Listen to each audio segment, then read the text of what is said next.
సర్వాధికారియు నిరంతర స్తోత్రార్హుడు యేసుక్రీస్తు ప్రభువారి ప్రశస్త నామంలో ఉదయకాలపు వర్తమానాల కొరకు ఎదురు చూస్తున్న మీ అందరికీ ఇమాన్యుయల్ మినిస్ట్రీస్ తరపున మా హృదయపూర్వకమైన వందనాలు కృతజ్ఞతలు తెలియచేస్తూ ఉన్నాను. క్రీస్తునందు మాకు అత్యంత ప్రియమైన దైవజనమ ఎలా ఉన్నారు? ఎడతెరిపి లేకుండా నిన్నటి వరకు విపరీతమైన వర్షాలు కురిసాయి కదా. కుటుంబ సభ్యులందరూ ఆరోగ్యంగానే ఉన్నారు కదా. గడిచిన దినాల్లో ప్రత్యేకంగా మాసాంతర కూటంలో మీ ఆరోగ్యం కొరకు ప్రార్థన చేశాం. ఈ వాతావరణ మార్పు వల్ల విషజ్వరాలు, ప్రత్యేకంగా డెంగ్యూ ఫీవర్ చేత అనేక మంది బిడ్డలు బాధపడుతున్నారు. దాని కొరకు ప్రార్థన చేశాం. దేవుడు మీకు చక్కటి ఆరోగ్యం, మీ కష్టార్జితం హాస్పిటల్ పాలు కాకుండా విశేష కృప మీ పట్ల మన కుటుంబాల పట్ల దయగల దేవుడు చూపును గాక. ఆమేన్. మంచిది. మనం సెప్టెంబర్ మాసంలో అడుగుపెట్టాం. ఈరోజు 2వ తారీఖు సోమవారం కదా. 31వ తారీఖు రాత్రి యెహోషువ జైత్ర యాత్ర, ఒక దివ్యమైన వర్తమానం. వినకపోతే తప్పకుండా వినండి. నిన్నటి దినం పునరుద్ధానపు దినం కదా. 3 సర్వీసుల్లో కూడా బహు ఆశీర్వాదకరమైన వర్తమానాలు పరిశుద్ధాత్మ దేవుడు వినిపించారు. తప్పకుండా వినండి, అనేకులకు షేర్ చేయండి. ఈ జ్ఞాపకాలు ఎప్పుడూ హృదయంలో దాచుకో. ఏ జ్ఞాపకాలు మన గుండెల్లో దాచుకోవాలి. రైట్. శత్రువు నిన్ను ముట్టకుండా ఉండినట్లు ఈ 4 పనులు చేయి. బహుశా నేను అతిశయానికి చెప్పటం కాదు, ఆ కోణంలో ఈ వాక్యం మీరు ఎప్పుడు వినుండకపోవచ్చు. తప్పకుండా వినండి. ఏంటి ఆ 4 కార్యాలు? 3వది, నీ దేన స్థితిని చూచే దేవుడు. దివ్యమైన ఆదరణతో కూడుకున్న వర్తమానాలు విని అనేకులకు షేర్ చేయగలరని ప్రేమతో మీ అందరికీ మనవి చేస్తూ ఉన్నాను. మంచిది. ఈ సెప్టెంబర్ మాసం కొరకు వాగ్దాన సందేశం, మీ అందరి కొరకు, ఇమాన్యుయల్ మినిస్ట్రీస్ కుటుంబ సభ్యులైన మనందరి కొరకు ఓ దివ్యమైన వాగ్దాన సందేశం ప్రభు సిద్ధపరిచారు. రండి ధ్యానించుదాం. యెషయా గ్రంథం 44వ అధ్యాయం 4వ చరణం. నీటి కాలువల యొద్ద నాటబడిన నిరవంజి చెట్టు గడ్డిలో ఎదుగునట్లు వారు ఎదుగుదురు. విన్నారా? నీటి కాలువల యొద్ద నిరవంజి చెట్టు ఎదిగినట్లు వారు గడ్డిలో ఎదుగుదురు. దైవజనమ, విత్తనాన్ని గడ్డిలో వేస్తే ఏ విత్తనం మొలకెత్తదు. మొలకెత్తకుండా ఆ విత్తనాన్ని చంపేది గడ్డి. ఒకవేళ మొలకెత్తిన ఎదగకుండా గడ్డి అణిచేస్తుంది. అందుకని వ్యవసాయదారులు ఎప్పుడైనా విత్తనాలు వేసే ముందు ఆ పంట పొలంలో ఉన్న గడ్డి అంతా తొలగిస్తారు. అవునా కదా? పంట పొలంలో ఉన్న గడ్డంతా తొలగించిన తర్వాత ఆ నేల క్లీన్గా ఉన్నప్పుడు అప్పుడు విత్తనాలు విత్తటం ప్రారంభిస్తారు కదా. ఎందుకు? గడ్డిలో విత్తనం మొలకెత్తదు. ఒకవేళ మొలకెత్తినా బ్రతకదు, ఒకవేళ బ్రతికినా ఎదగదు. విచిత్రం ఏంటంటే, గడ్డిలో మొలవగలిగే ఒకే ఒక్క విత్తనం, గడ్డిలో ఎదగగలిగే ఒకే ఒక్క చెట్టు నిరవంజి చెట్టు. దీనికున్న ఈ దివ్యమైన గుణం, చుట్టూత అణిచే గడ్డున్న ఆ అణిచే గడ్డి మధ్యలో అది మొలకెత్తి మొక్కై ఓ మహావృక్షంలాగా ఎదుగుతూ ఉంటాయి. ఈ సెప్టెంబర్ మాసం దేవుడు మీకు ఇస్తున్న వాగ్దానం. ఈ వాగ్దాన సందేశం కొరకు ఎదురు చూస్తున్న తమ్ముడా, చెల్లి, ఈ వాగ్దానాన్ని పట్టుకొని ప్రార్థించి విశ్వసించు.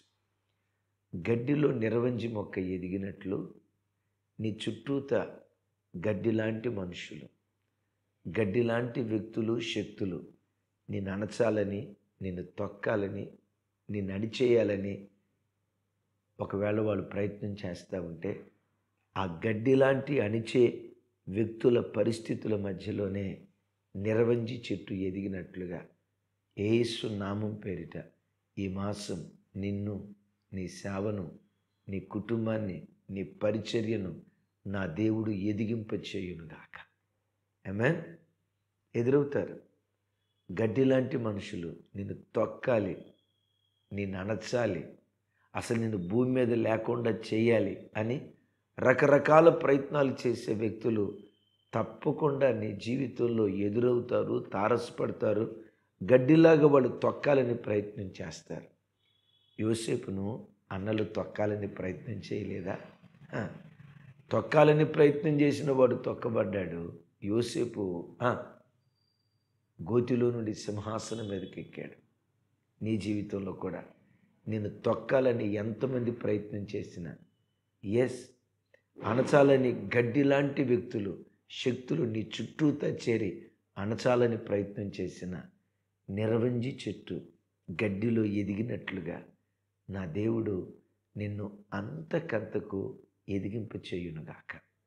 దైవజనమా, పరిశుద్ధ గ్రంథమైన బైబిల్లో దావీదు, సౌలు, దావీదు కుటుంబానికి, సౌలు కుటుంబానికి బహుకాలము యుద్ధము జరగగా రాయబడిన మాట, సౌలు కుటుంబం అంతకంతకు నెరసిల్లెను, దావీదు కుటుంబం అంతకంతకు వర్ధిల్లెను అని చూస్తాం. దావీదు ఎవరు? మొదట ఓ సాధారణమైన గొల్లవాడు, సాధారణమైన గొర్రెల అబ్బాయి, గొర్రెలు మేపుకునేవాడు. సౌలు ఎవరు? దేశాన్ని పరిపాలన చేసే రాజు, ఓ భాగ్యవంతుని కుమారుడు.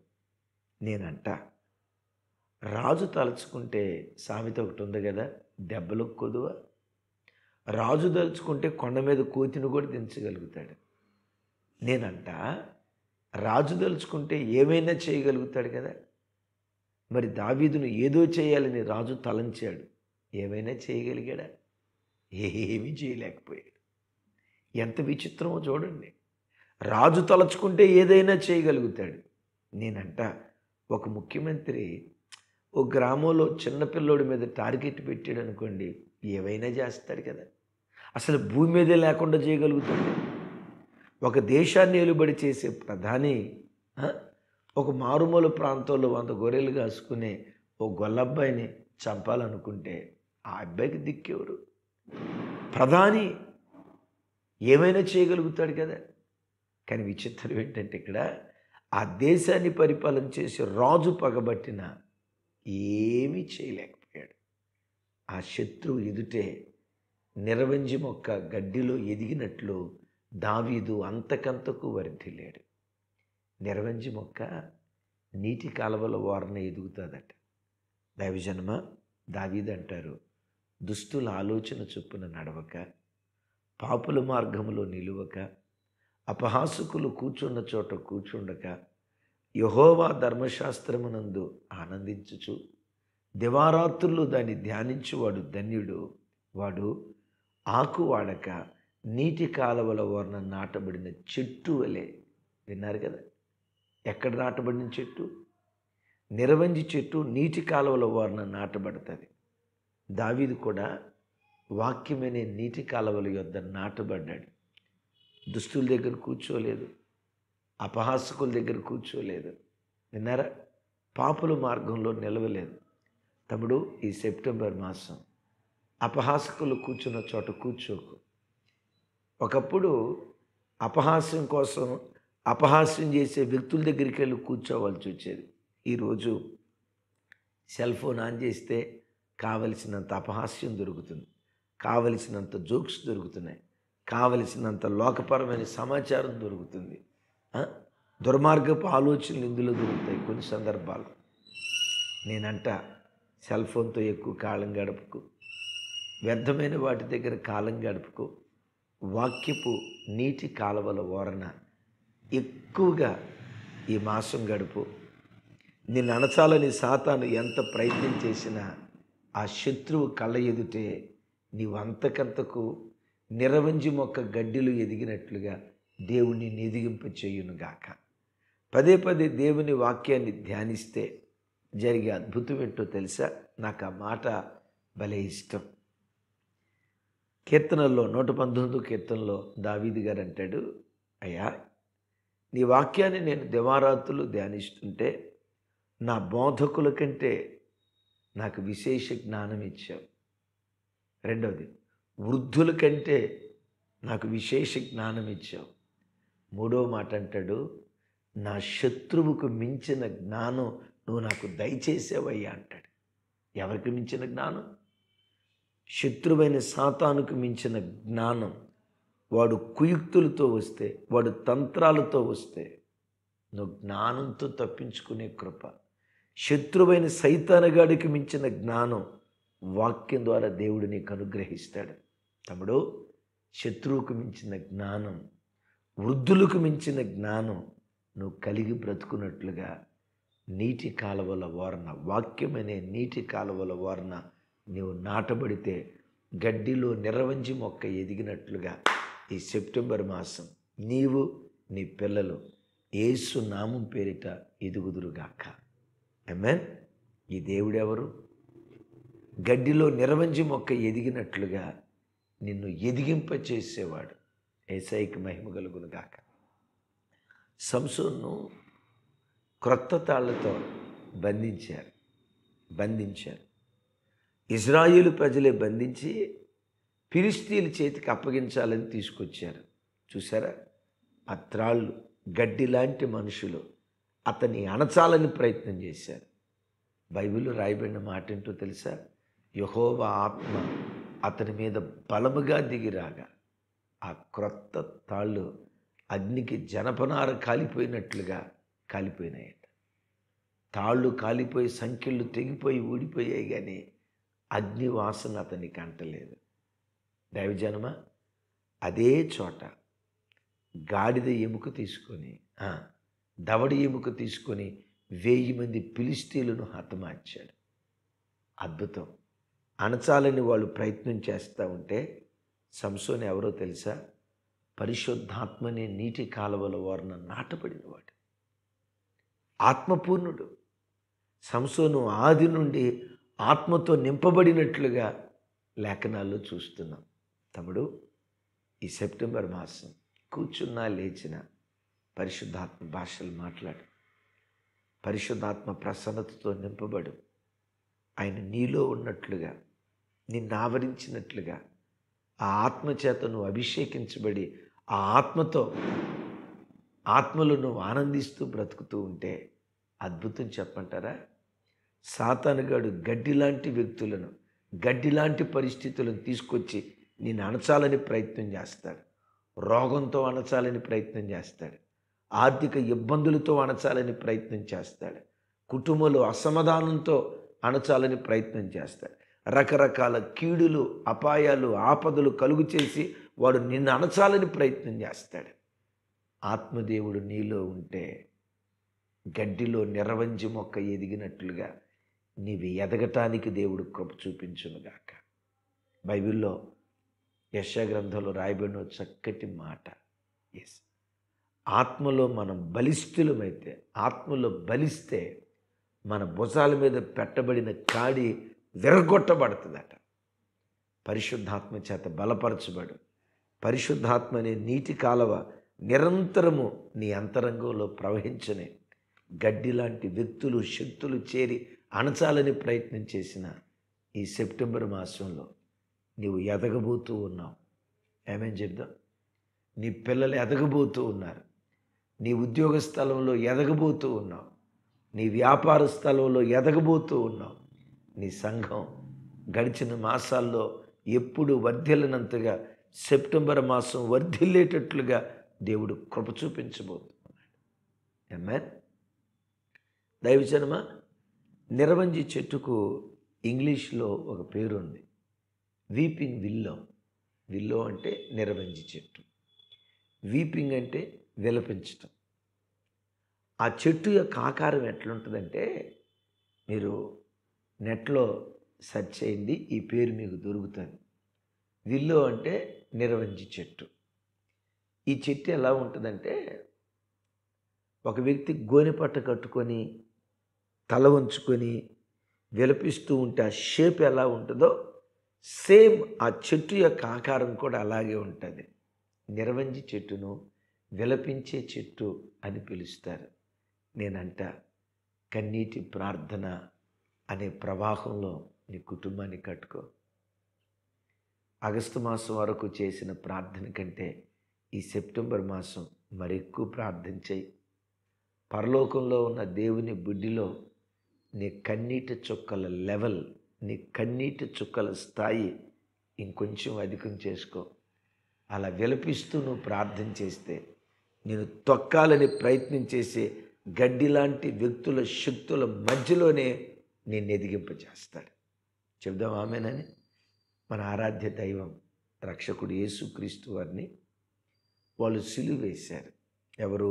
యోధా మత పెద్దలు. దేనికి? బైబిల్లో రాయబడిన మాట, అసూయ చేత ఆయనను చంపిరి అని. వారవలేనితనంతో యేసయ్యకున్న ఫాలోయింగ్ని బట్టి అసూయ చేత వాళ్ళు చంపారు. చంపేటప్పుడు ఏమనుకున్నారో తెలుసా? ఈయన కనుక మనం చంపితే ఈ క్రైస్తవ్యం అనేది ఉండదు. ఇప్పుడు గురువుగారు చనిపోతే శిష్యులు ఎక్కడ? సో ఈయనతోనే ఈయన కార్యక్రమాలు, ఈయన రాజ్యవ్యాప్తి సమాధి చేయబడిద్ది అని చెప్పి మాట మాట కలుపుకొని యేసయ్యను చంపి సమాధి చేశారు. దైవజనమా, యేసుక్రీస్తు వారు ఎవరు? దివారాత్రులు విలపించేవాడు. ఒలీవల కొండల దగ్గర విలపించాడు ఆయన. గెత్సెమనే తోటలో విలపించాడు ఆయన. మహారోదనలతో ప్రార్థన చేశాడు ఆయన. ఏం జరిగిందో తెలుసా? 3వ దినమున మరణమాని ముళ్ళు ఎక్కడ, మరణమాని విజయం ఎక్కడని మరణపు ముళ్ళును విరిచి గడ్డి లాంటి వ్యక్తులు, శక్తులు అణచాలని సమాధి చేస్తే నిరవంజి మొక్క గడ్డిలో ఎదిగినట్లుగా సమాధి గుండెను చీల్చి మృత్యుంజయుడే తిరిగి లేచి ప్రపంచ దేశాలకు రక్షకుడుగా మారాడు నీ దేవుడు. సమాధి చేయబడక మునుపు ఇజ్రాయేలు దేశానికి మాత్రమే ఆయన వ్యాపించాడు. సమాధిలో నుంచి లేచిన తర్వాత ప్రపంచ దేశాలకు ఆయన సువాసన వ్యాపించింది. తమ్ముడు, చెల్లి, నీకు ఒక మాట చెప్పమంటావా? జనాలు అణచాలని ఎక్కడ వ్యక్తులు ప్రయత్నం చేస్తారో అక్కడే ఒక శక్తిగా దేవుడు నిన్ను ఎదిగింపచేస్తాడు. నమ్ము ఈ మాట. ఎక్కడైతే ప్రజలు నిన్ను తొక్కాలి, ఉద్యోగ స్థలమే కావచ్చు, వ్యాపార స్థలమే కావచ్చు, బంధువులే కావచ్చు, స్నేహితులే కావచ్చు, నీ తోటి సేవకులే కావచ్చు, ఎక్కడ ప్రజలు నిన్ను అణచాలని వ్యక్తులు ప్రయత్నం చేస్తారో అక్కడే ఒక వ్యవస్థగా దేవుడు నిన్ను మారుస్తాడు. నమ్ము ఈ మాట. అక్కడే ఒక శక్తిగా దేవుడు మారుస్తాడు. ఎంతమంది ఎక్కువ మంది అణచాలని ప్రయత్నం చేస్తారో అంత ఎక్కువగా నువ్వు ప్రబలమయ్యేటట్లుగా కార్యం చేస్తాడు. ఎందుకో తెలుసా? నీవు నిరవంజి చెట్టువి. ఆమేన్, ఆమేన్. నీవు నిరవంజి చెట్టువి. నీవు ఎలాంటి వాడివో తెలుసా? క్రైస్తవుడా, ఈ మాట నమ్ము.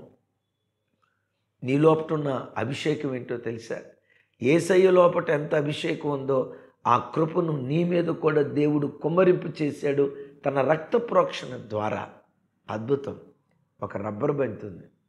ఆ రబ్బర్ బంతిని నేల మీద ఎంత బలంగా కొడితే అంత పైకి లేస్తుంది రివ్వుమంట. ఎవడైనా బలంగా నేను కొట్టాలని ప్రయత్నం చేశాడా అంత రివ్వున పైకి లేచే దినాలు దేవుడు నీ కొరకు దాచిపెట్టాడు.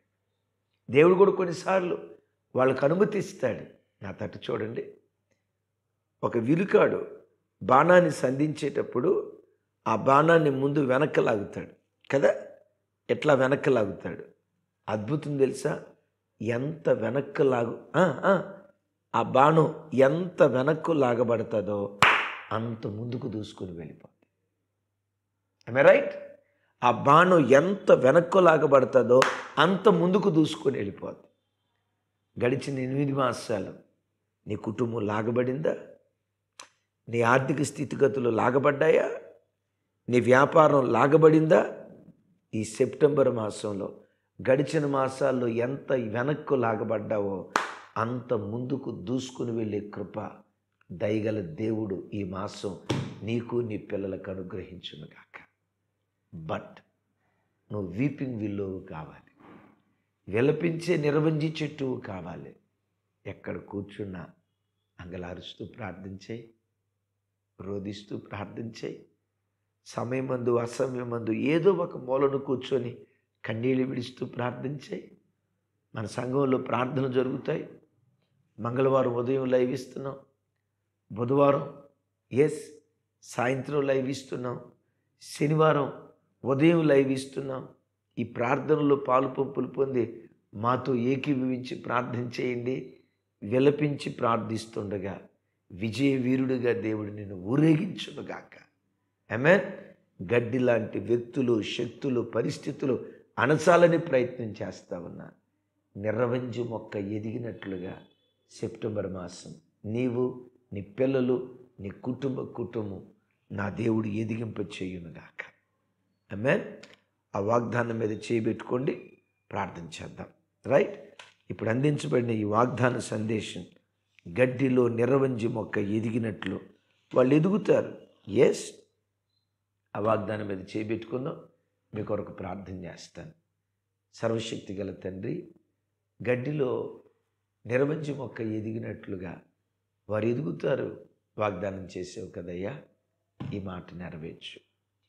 ఈ వర్తమానం విన్న ప్రతి బిడ్డను మీరు జ్ఞాపకం చేసుకొని, అయ్యా గడ్డి లాంటి వారు నడిచే పరిస్థితులు ఏవి అణచాలని ప్రయత్నం చేస్తున్నాయో, ఏవి తొక్కాలని ప్రయత్నం చేస్తున్నాయో, ఏవి నాశనం చేయాలని ప్రయత్నం చేస్తున్నాయో, యేసు నామం పేరిట గడ్డిలో నిరవంజి మొక్క ఎదిగినట్లుగా ఈ బిడ్డలు ఎదుగుదురుగాక. ఈ బిడ్డలు ఎదుగుదురుగాక. ఎదుగునట్లుగా వాక్యమనే నీటి కాలువ యొద్ద, పరిశుద్ధాత్మనే నీటి కాలువ యొద్ద, కన్నీటి ప్రార్థననే నీటి కాలువ యొద్ద ఈ బిడ్డలు తన ఆత్మీయ జీవితాన్ని కట్టుకున్నట్లుగా మీరే మీ విశేష కృప చూపి మహిమ పొందండి. నా చేతులెత్తి నీ ప్రజలను దీవిస్తున్నాను. సెప్టెంబర్ మాసం అంతా ఎదిగిన మాసంగా చేయండి. జైత్రయాత్ర కొనసాగించిన మాసంగా చేయండి. విజయోత్సవంతో ఊరేగించబడిన మాసంగా చేయండి. సమస్త ఘనతలు మీకు ఆరోపిస్తూ యేసు నామం పేరిట ప్రార్థించి స్తుతించి పొంది ఉన్నాం తండ్రి. తండ్రి అయిన దేవుని ప్రేమ, కుమారుడైన యేసుక్రీస్తు వారి దివ్య కృప, పరిశుద్ధాత్మ దేవుని అన్యోన్య సహవాసం మనకు సకల పరిశుద్ధులకు సదా తోడయుండి నడిపించునుగాక. ఆమేన్. Thank you. మరోసారి ప్రాముఖ్యమైన ప్రకటన, ఇక మీదట వారంలో 3 పర్యాయాలు లైవ్ అందించబడుతుంది. ప్రతి మంగళవారం ఉదయం 10 గంటల నుంచి 1 గంట వరకు జ్యోతి జెర్మియా యూట్యూబ్ ఛానల్లో లైవ్ అందించబడుతుంది. ప్రతి బుధవారం సాయంత్రం 7 గంటల నుండి 9:30 వరకు, ప్రతి శనివారం ఉదయం 10 గంటల నుంచి 1 గంట వరకు ఇమాన్యుయల్ మినిస్ట్రీస్ హైదరాబాద్ యూట్యూబ్ ఛానల్లో లైవ్ అందించబడుతుంది. ఎరిగిన వాళ్ళందరికీ షేర్ చేయండి. మీరందరూ పాలు పంపులు పొందండి. కృపా సమాధానాలు సెప్టెంబర్ మాసం అంతా మనందరికీ తోడై ఉండునుగాక. ఆమేన్.